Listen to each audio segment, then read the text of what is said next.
So just out of curiosity, I'm trying to go back in my memory in terms of what statewide election race was similar to this one, whether it's for U.S. Senate or governor or whatever, that where you had basically three, top people, but they were unknown.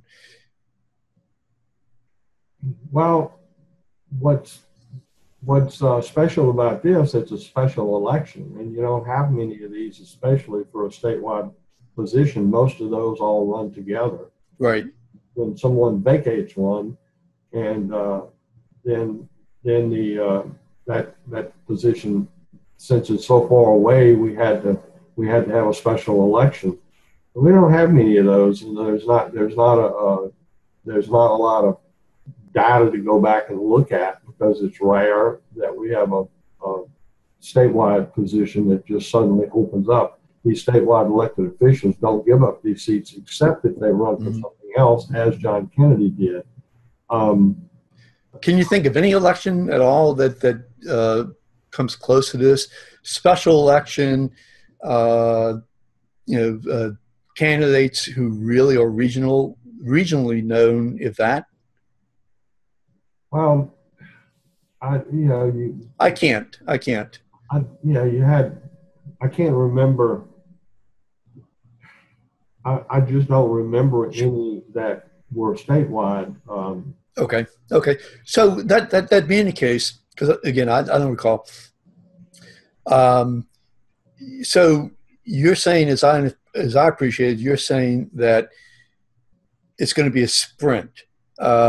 Things don't get really, going until Labor Day anyway. Right. And with so many diversions that normally happen, and given the fact there is no other statewide race, then this basically is a silo.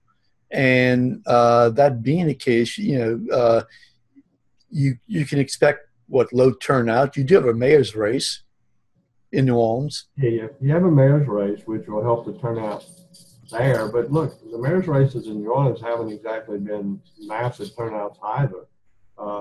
You have some tax elections in certain places. I don't know if that'll help or not. But you have Secretary of State Tom Shetler saying it's going to be under 20%, maybe 18%, which is a pretty good guess, by the way.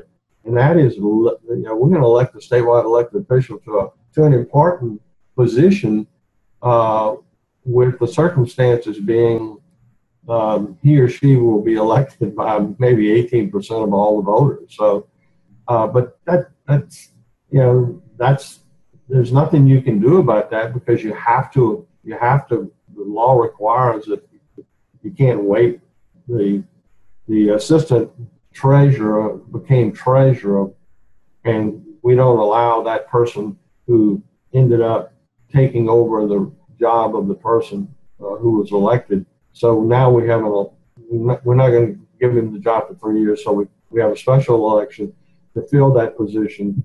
The person that is in that position is not running, so we will have a new treasurer.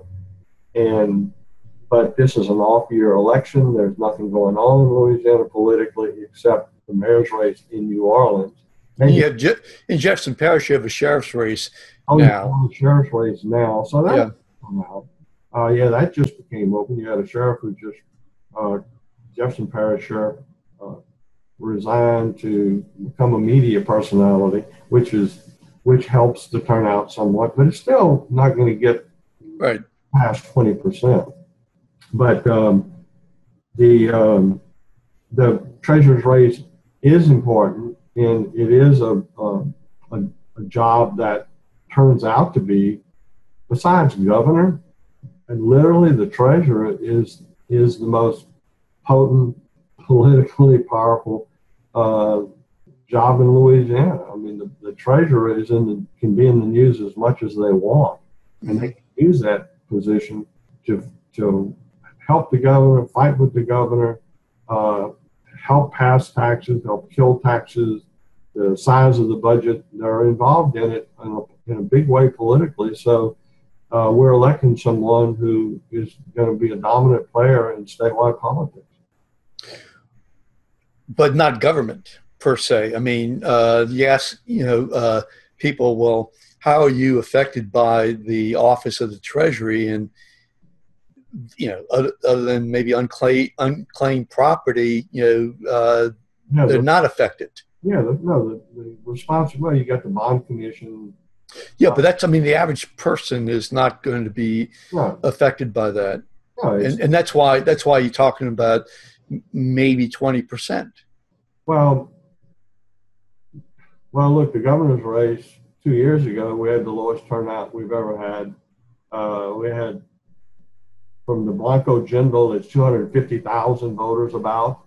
Then from the previous year with Landrieu and Cassidy, mm-hmm. You had 143,000 less voters than you did the previous year in the Senate race for electing a new governor. Mm-hmm. A lot of people stayed home, didn't like either one of them. This one, a lot of people will stay home because they don't, like you say, they don't know that much about the race. They don't know that much. There's no dominant personality running. So what does it all mean in the end? That it's not something it's high on their list of things that are important. So they're going to have a lot of things to do that Saturday morning except vote. So in my opinion, I think you have four regional candidates, and actually one candidate who maybe transcends region. The fourth candidate, I'm going to tell you who I think who it is in a second.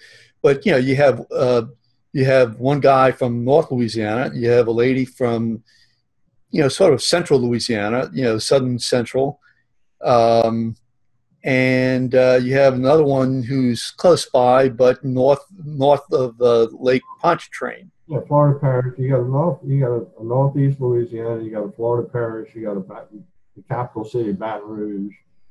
Those are the three majors, and then you have a candidate who's a Democrat from the New Orleans. Right. The fourth candidate, a Democrat, will get votes statewide primarily.